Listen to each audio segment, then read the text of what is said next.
Afternoon, it's Thursday the 4th of February 2016, just after 1 o'clock, and welcome to UK Column News. I'm your host Brian Gerrish, with me in the studio Mike Robinson. Well, the weather, we've got some interesting reports. Glasgow is apparently dry and overcast, so well done the Scots. Rhondda and Pembrokeshire sunny. Brighton is sunny, but it's overcast and a bit grey in London, and Devon is, well, Plymouth at least, overcast, a bit mizzy and generally cold. Dog walkers complaining they've got to use towels to wipe off their hounds. So there we are. What more can we say? Subject for today is David Cameron's favourite policy, which is war, causing war, assisting war, and that'll be accompanied by an in-depth look at propaganda by the BBC. Yes, so we're going to begin with, our illustrious leader, King David, who tweeted this out today. If ever there was a moment to take a new approach to the humanitarian crisis in Syria, surely it's now. Well, we might agree with that. But we've got a suggestion for David Cameron. How about he gets behind Syria and Russia and roots out the terrorists that he's been funding and supplying for the last several years? And in fact, why not start by ending that funding and those supplies, and maybe that would solve the humanitarian crisis quite nicely in Syria, and people could start to rebuild. That would certainly be a new approach. Of course, David Cameron was tweeting this out today because of the Support Syria conference, which he opened this morning. Here's the website, and you'll see that they're using the hashtag Support Syrians. So what if we don't support this conference and we don't support this policy agenda, then we're not supporting Syrians apparently. But there you go. Well done, Dave. Your propaganda in full swing, I see. So here is some of the propaganda in its purest form, supporting Syria and the region. London 2016, on the 4th of February 2016, the UK, Germany, Kuwait, Norway and the United Nations will co-host a conference on the Syria crisis in London, and the first aim that they mention is new funding to meet the immediate and longer term needs of those affected by the crisis. And of course they're focusing on things like education. David Cameron can't educate anyone in this country, but apparently we're going to educate people in Syria, so that's good. So he has already announced, in fact, this morning, an extra £1.2 billion of international aid for Syria and the region to help fund education, create jobs, and for humanitarian protection, apparently. So the current funding level is 1.12 billion. That's going to be more than doubled, and the money is going to be invested over the next 4 years, and as I say, to help fund education, jobs, humanitarian protection in Syria, Jordan, Lebanon, and Turkey. So Cameron's what they've said is that the Supporting Syria and Region conference will be co-hosted by the UK. Alongside those other nations, and they aim to raise billions of dollars for that. So that's all great stuff. This is pretty much, this was him this morning, opening the conference. He's looking particularly fetching there. But the conference I'm hosting today is about more than just money, he said. Our new approach of using fundraising to build stability, create jobs, and provide education can have a transformational effect. Yeah, there's the word once again. Yeah. So 2.3 billion in UK aid, he says, sets the standard for the international community. More money is needed to tackle the crisis, and it's needed now. But the conference I'm hosting today is about more than just money, and so on. They're panicking, Mike, aren't they? They are absolutely panicking, because this is the new approach they need. They recognise they've been completely outflanked by Syria and Russia, and so this is their new approach. What are they going to do? They're going to flood the entire region with NGOs and use their soft power to try to transform. Change agents is what they're going to put in, and it'll all be done on "we're only there to help the children," just like they're helping the children in UK by covering up the child abuse. They're going to be helping millions of children in Syria. I notice it says the region, Mike. So yes. there's the nudge towards the fact this isn't really a country. It's only part of David Cameron's forthcoming region for the Indeed. You mentioned that we'll be talking about the Ministry of Truth later on, and here they are. They have published a new article in time for this conference called "Syria: The Story of the Conflict," if you've got any confusion about what actually happened in the last several years, clearly this article is the place to go. Go to the BBC. Go Truth to the BBC, at all times. yes. Yeah. Actually, it's the usual tissue of lies that we've come to expect from the Foreign Office. But anyway, of course, in parallel with the conference, the peace talks have been going on in Geneva, except they're not anymore because the peace talks have been suspended today. And why might that be? Well, they can't have the peace talks and the conference competing for news time. So the peace talks, which are less important, of course, have to be suspended. It's okay, though, because they will resume on the 25th of February once the Supporting Syria conference has achieved the news coverage it needs. But in the meantime, it's naturally because Russia and Syria are just being too successful. Sorry. Well, I was just picking up on the headline on that one. The UN halts Syria talks as government closes in on Aleppo. So the headline itself is it's the government that is closing, not the government is liberating, or the government is no, that's right, is closing in those nasty Syrians. Yeah, Syrians under Assad. Yeah, absolutely, and the Russians being too successful at what they're doing. And in fact, Kerry has apparently come out and sort of reinforced that by saying that Russia needs to halt the bombing in Syria until the peace talks resume. So they're stop bombing the terrorists, yes, so that we can continue the peace talk. There's something wrong there, isn't there? There is something very wrong there. So, at least one Italian lady in Rome is not so impressed with this position. I don't think that's a genuine. I think this is photoshopped. Well. Or has he had a night out with David Cameron? Maybe possibly. That's the bit of bad pig there. Yes, maybe. So this was a press conference in Rome, and this lady basically attempted to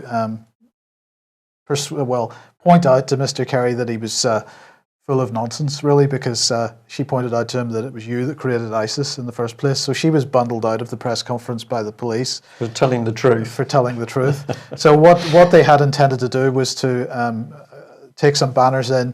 They were a small group of global coalition against ISIS, Saudi Arabia, Turkey, Qatar, USA, UK, France, UAE, Italy.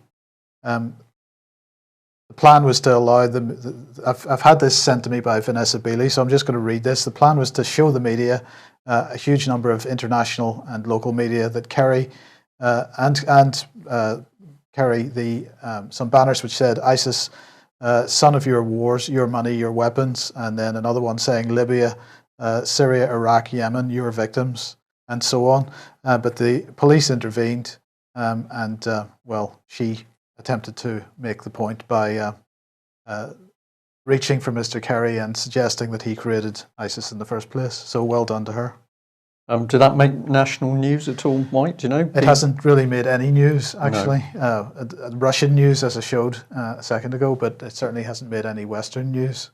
But perhaps it's this kind of situation which is making people nervous, because this is a spectacular article in the Financial Times by Martin Wolf, saying that we've got to bring our elites closer to the people. So I think they know the game's up here, Brian, and they really are expressing fear. Bring our elites closer to the people. He says, I'm going to ask, is this a new version of the Hug a Hoodie campaign? We've seen it from George Osborne and Mark Carney that we've got to love the bank. We've got to love some bankers, but now we've got to bring the elites closer to the people. Perhaps the best way might be to share a bit more, or maybe stop bombing every country on the planet. That might help. I don't think I want any of these people close to me, especially Mr. Cameron after he's been messing around with pigs. Well, perhaps. Martin Wolf in the subheading here saying, one of the causes of disquiet is the sense that those at the top are corrupt, complacent and incompetent. Very interesting, that particular comment, Mike, because a little while ago I was having a conversation with a gentleman, of course, was reminding me that I think it was a chairman of Tory party in somewhere around David Cameron's constituent who produced a report saying this was exactly the problem, that they were out of touch, perceived as being ignorant, arrogant, and into all sorts of activities. He ended up dead in a porter cabin at Pop festival, I think. Yes. Well, Martin Wolf went on to say in the opening paragraph here, in the opening contest of the 2016 race for the White House, Ted Cruz, a Republican candidate described as a mountebank, has upstaged Donald Trump, a narcissist. Meanwhile, Bernie Sanders, a self-proclaimed democratic socialist, more or less tied with establishment favourite Hillary Clinton. So the rebellion against the elite is in full swing. The vital question is whether and how Western elites can be brought closer to the people. So I would say answers on a postcard for that one. Okay. Yes. I was about to say something naughty about rope. Yes, but I'm probably not allowed to say that. It's cheap. I can think it though. Still. Yes. Okay, change of subject. Saw this morning and I thought I'd just bring it to everybody's attention. Urgent, Cameron Parkin, age 16, from Stockton, missing. And it says here, police are appealing to trace missing 16-year-old Cameron Parkin, who was last seen at an address on Ketting Road in Hardick, Stockton, around 1:30 on Monday the 1st. He's described as white, of slim build, around 5'9", fair complexion, short red hair, and was wearing dark grey Adidas tracksuit and blue Nike trainers. They're obviously asking for assistance to help him. Call Cleveland Police on 101 if you've got any notion of where this young lad is. But I wanted to highlight something that I posted to my Facebook page the other day, which was with regard to Tim Farron MP's call to have unaccompanied children from Syria brought to the UK. And I just wanted to read out a couple of the statistics that I mentioned in this. And the statistics are sourced, so you can go and look for yourself. But basically what I said was that made the point that in 2010, the Home Office estimated that around 140,000 children go missing in the UK each year. And while I applaud appeals for information on individual missing children, there's no indication in the media about the scale of this problem, how many children go missing in this country every year. Now, so that's 140,000 children going missing in the UK each year. Most of them, of course, are returned home or are found, but not all. And in fact, nobody knows how many just disappear. Now, in 2012, there was an all-party parliamentary group for runaway and missing children and adults, and the all-party parliamentary group for looked after children and care leavers. They issued a report, and there's a link to the report there. And that was following an inquiry that they held into missing children.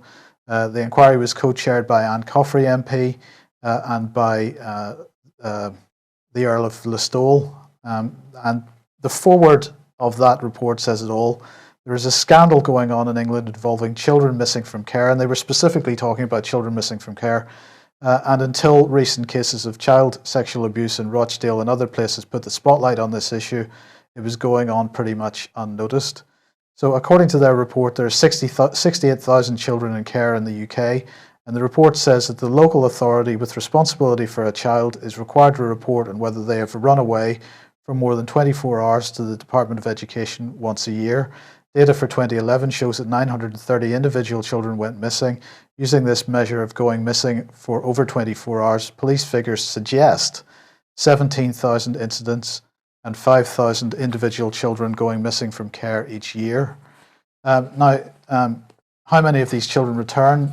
Nobody really knows. The report says there are also major problems with quality of data collected on trafficked children. The numbers recorded by CEOP, approximately 300 between 2007 and 2010, is widely thought to be the very tip of the iceberg, and the lack of robust and comprehensive data was also identified by the inquiry as a key obstacle to keeping children safe. So I think you would agree, Brian, that as we've looked at this issue over the years, it is the fact that no one knows that is really the most staggering aspect of this, isn't it? I'll say coupled with the fact that the authorities don't want to know, because when you ask the key question, well, how many children? Well, we don't know. And then you say, well, why is that? It all goes strangely silent. We're talking about a vast number of children. They want to keep the lid on the number because the scale of it would, of course, should be a national scandal, which would mean it's impossible to cover it up. But you lie over the figures, therefore you can keep the lid on the abuse. And I'll just add to that we were contacted very, very recently by a policeman telling us again about the scale of the threats and abuse and intimidation being handed out not only by the Metropolitan Police but other police districts in England against men and women, police officers, policemen, policewomen who speak out on the subject of abuse and the cover-up of abuse by senior police officers. So it's getting quite interesting now, Mike. It's not the odd one or two. We know that the numbers of police brave enough to speak out is growing, and the story is always the same when they break the truth about the police covering up for politicians and members of the establishment and senior police officers themselves. Then those more junior police are threatened, and that is the word. Some of them have succumbed and have committed suicide, but we will have more information on this over the coming weeks. Well, we're certainly not going to rely on the BBC to be telling us the truth about what's happening to the children. Have a look at this. A lot of people pointed us at this and said, we can't believe it. This is a BBC Two programme all about the lead up to World War III, effectively, and the debate over this in a supposed war gaming scenario. But there is some just unbelievable propaganda the whole way through this BBC activity. It is scandalous, it's outrageous that public money should be used to support this. And I think people today are going to be astonished when you look at the calibre of the people that have produced this very dangerous propaganda. So one of the key images on screen at the moment, and it's pretty ugly stuff, isn't it? We've got a skinhead thug, but of course, what is all this pinned against? Well, it's pinned against Russia, and the objective is to fix the bad guy image as being Russia into people's minds. This is very carefully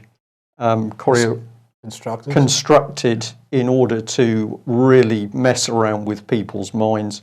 It's vicious propaganda, and for the BBC to be doing it with our money is outrageous. Well, if you step through this, it effectively takes you step by step through a scenario. So it's a war game. Britain and NATO regularly simulate war games against hypothetical opponents so that they're ready for crises that arise in the real world. Well, that's a true statement. Notice that hypothetical is put in inverted commas. Of course, when NATO does this sort of thing, well, certainly in the times that I was part of that organisation, you simply talked about reds and blues. The reds were always the bad guys and the blues were the good guys. So a scenario was played out, but NATO was actually very careful not to be directly accusing nation states. Well, let's add a bit to that one here, because we've already seen that although they say what Britain and NATO regularly do, which is hypothetical opponents, the BBC has immediately attempted to pin Russia in this scenario. And it leads you through a very carefully crafted BBC scenario that you are going to agree with the BBC's outcome. So what do? Well, they take you into a sort of war cabinet. There's bits of film and other things in this. More here. Britain is a member of NATO, which is an alliance of 28 countries. According to the Article 5, an attack against one is considered an attack against them all. This is known as collective defence. So here we are, gently priming the public that the reality is that the good guy is NATO and the bad guy is Russia. Right. See, there's a very interesting disparity between the BBC text and the text that you've just put on the screen, and that is that NATO has a capital N, and the rest of the letters are small. NATO is an acronym. Yes. And in English, acronyms have capital letters. So even within that one word, there's propaganda going on there. Well, I think this thing is some of the most powerful propaganda I've seen the BBC pushing out, and I think it's another sign of desperation, Mike. The significance of the red hand is on the website. You can actually click the hand, and it'll take you further into the thing. Obviously, we can only show part of it in analysing it. So here's another page. It says situation in this imagined situation, ethnic Russians, who make up a quarter of the population in Estonia, gather at a Russian war memorial after violent confrontations with the police. 22 are arrested, including 6 Russians. Russia demands their release. Trouble spills into Latvia, where thousands of ethnic Russians take to the streets in protest. And Russia, surprisingly, is accused of stirring up the protest. What should we do? Well, who do we go for advice? Admiral Lord West. And what does he do? He immediately rips into Putin. We've seen what Putin did in Ukraine. We've warned him not to do that with the Baltic states. He wants a sphere of influence. We need NATO ground forces in Estonia. So Lord West ripping into the Russians. Let's have a look at this former admiral. Here he is, exposed by the Daily Mail, having a little party, dressed as a pirate and playing literally with ABBA. This is put across as all serious reality, and we should take the words of Lord West seriously. Well, I don't think we should take his words seriously at all, because he's not credible. He's no longer credible. But the whole thing, this isn't hypothetical. This is absolutely based against Russia. This is another part of it. Here it says, so I brought in the hypothetical bit there just to emphasize that. And we'll stress the bit at the top. It isn't hypothetical. It's about Russia. So what's going on here? We're starting to mix fact and fiction. People being drawn deeper into this, and now we're into real nations that, as we've said here, just happen to be at the forefront of Cameron's latest warmongering policies in Eastern Europe. So when you press the buttons, what happened? Well, it starts to run through the scenario. Click the hand to see how the crisis develops. When you click the hand, what it tells you is this, that there's a rebel surge, that there's a border crisis, 2 missiles get fired and 4 warships get hit. And we just like to say, never mind the propaganda in those 4 pictures. Let's just remember that the ship down here is HMS Ocean, that is going to be scrapped. So the BBC is pushing across. Here's a powerful British warship at sea going to fight those nasty Russians, when the reality is that the ship is going to be scrapped. But the BBC doesn't want to ask any questions about this. So we got the public mind nudged into believing that Britain's military is secure and capable, when the truth is the exact opposite. So here's more, just in case you haven't picked up the propaganda. We've got a whole screed here on the real life scenario. Although analysts regularly game the situation, it goes on to talk about Syria and how dangerous it is, because those nasty Russians are now flying their planes amongst the British and American. That's extremely naughty of them, Mike, because David Cameron's obviously upset about that. And of course, the Russians want to take over the whole of the Middle East, and the BBC making sure that we know what reality is. So the real life scenario here is actually based on reality mixed with propaganda. It's so in your face, it's almost difficult to know how to pull this apart. And then, of course, it leads you through to the really serious stuff. So do we press the red button? If the US fires a nuclear weapon at a Russian military target, and the Russians have fired a nuclear missile on London, what do we tell our Trident commanders? This was the sort of result. We got a fire, don't fire, fire. And the lady at the end, Faulkner, said don't fire as well. What is this about? Well, I think this is about the fact that at the moment, the policy is to strip Britain of an independent nuclear deterrent. The BBC and the Guardian newspaper have been ramming this home. And significantly, the agenda is don't fire. And the reason I think this is so significant is that they're nudging the public in this game to believe that Trident is ineffective as a nuclear deterrent and would not in any case be used. And I say the deeper subliminal message is, so scrap it. So this stuff is just outrageous. I think it shows they're utterly desperate, Mike. that they can't control the amount of information coming out to the public at the moment. So just so that we don't let the BBC get away with anything, this is what the BBC can't report on, that the Type 45 destroyers, supposedly, according to the BBC, the most advanced anti-aircraft warship of its kind, except it doesn't work because the power keeps failing, which makes it totally unreliable and useless. They're having to put them alongside. And of course, the crews can't repair at sea because the contracts are all still with British Aerospace. So the BBC can't investigate that properly. It can't point out the dangers of scrapping HMS Ocean, but you can wind the whole thing into fiction around those nasty Russians. So the cheeky bit is, of course, that the BBC accuses Russia of subversive destabilisation of nation states. But this is the very action that the BBC's charity, BBC Media Action, boasts of doing for real. And we just pull out some old UK column reports.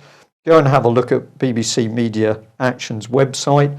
They say they're going to get involved throughout the world to help millions of people change, Mike. The BBC, full of corruption, paedophilia, lies, where can I go, is going to work throughout the world to make it a better place. So this is the sort of thing that this charity is going to do. It's going to work on governance and rights in the Middle East, the former Soviet Union and Europe. So the BBC is going to help people have a proper system of governance and rights. Presumably that'll include paedophilia and corruption. In Afghanistan, the process of establishing an independent Afghan organisation, it's independent, but it's staffed by former BBC Media Action employees. This could be a cartoon if it wasn't actually real.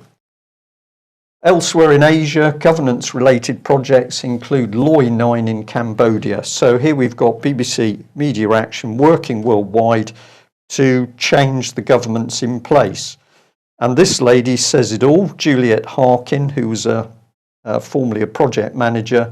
She said, we, BBC Media Action, worked in 2004 with individuals within the ministry who wanted change and tried to get them to be the drivers of that. All media development work that has been done in Syria has, in my opinion, been predicated upon this idea that there can be change from within.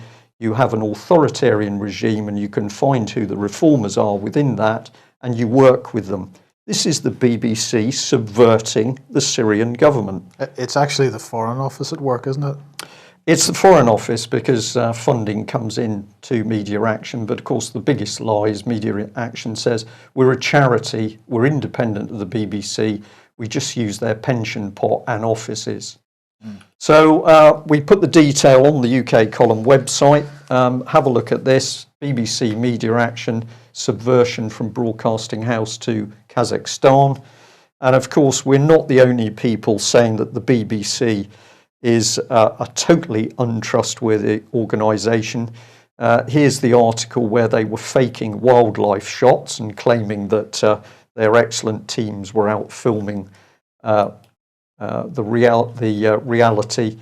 This was another one. BBC made youths put up hoods to make his state look worse in a Panorama documentary. So that's low-grade stuff, but this takes the biscuit because when Russia Today printed that the BBC was faking, this was the 2013 documentary called Saving Syria's Children.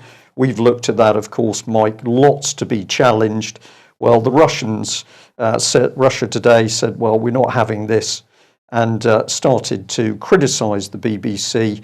What did the BBC do? Went running to Ofcom, and down at the bottom, Ofcom then tells off Russia Today, makes them print an apology, basically. Yeah, it's interesting that the person mentioned in that, Robert Stewart, has just recently put in a Freedom of Information request with a whole bunch of questions about saving Syria's children.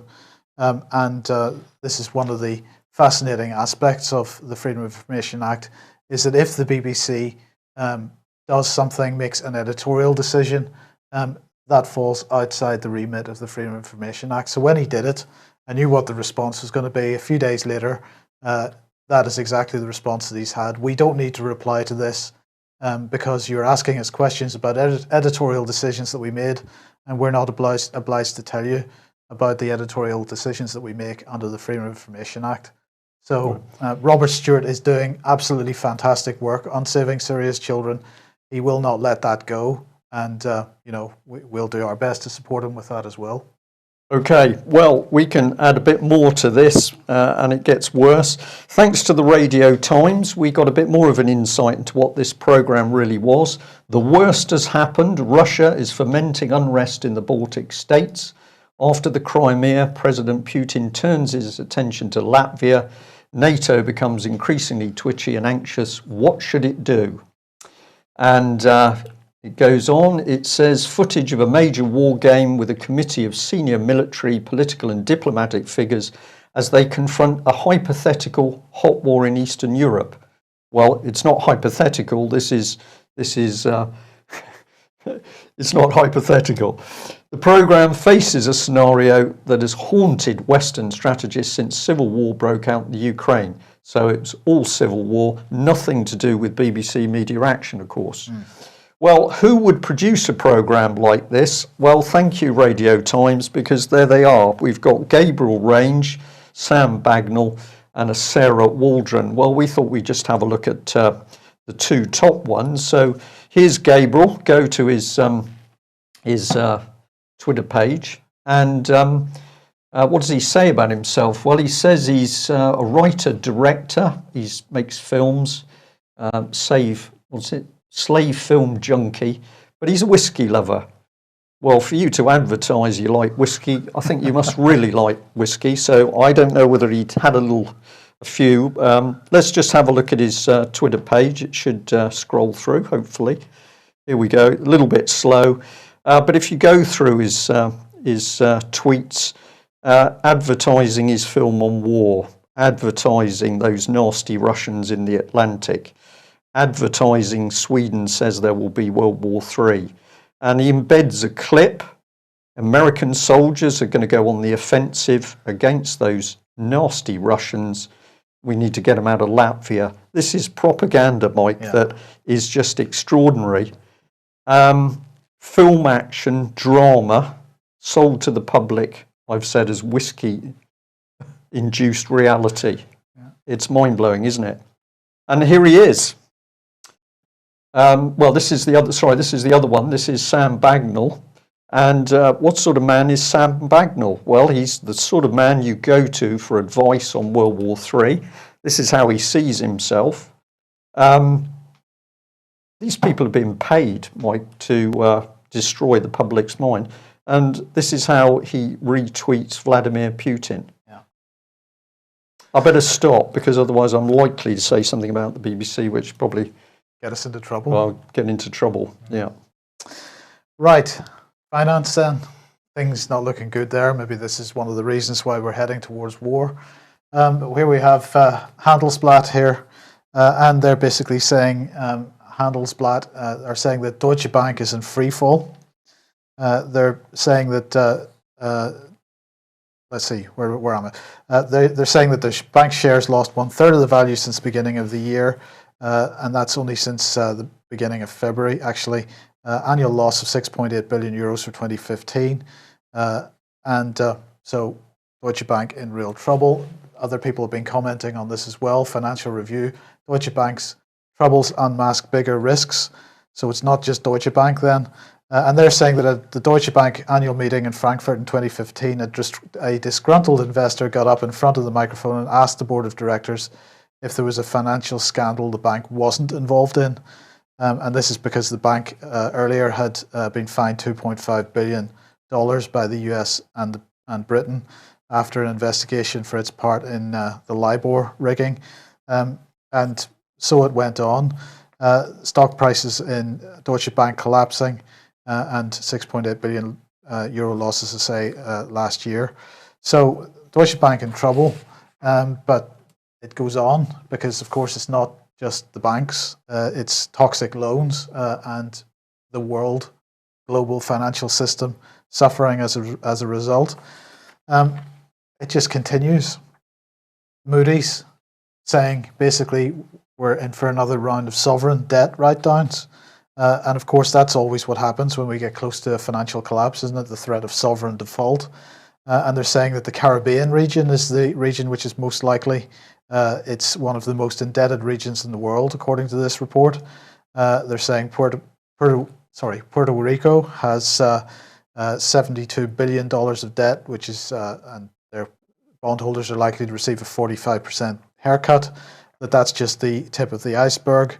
Jamaica, even more vulnerable, debt to GDP ratio of about 130%. I think we'll find Britain's debt to GDP ratio isn't so different. But they're talking about other sovereign debt problems, Antigua, Barbuda, Grenada, and so it goes on. But it's all about countries and not banks, apparently. Okay, well, we can't be too nasty to those bankers. We have remembered, though, that Deutsche Bank, of course, was one of the banks giving Common Purpose a large amount of support. And of course, Chief Executive Julia Middleton said on one occasion that she admired those East German bankers. Lehman Brothers were another ones in Beyond Authority, a role model for school children. So well done. If you want to support the political charity Common Purpose, then they're rooting for the banks, who of course are creating all the international fraud and corruption and the hunger and the poverty that allows David Cameron to steal the children. Yes. Roughly. Okay, thank you very much for joining us. We will be back at the same time tomorrow. And a very big thank you to all of you who have donated or taken out subscriptions with the UK column. We can only do what we do with your support. Thanks very much. Back tomorrow. Bye-bye. Bye-bye.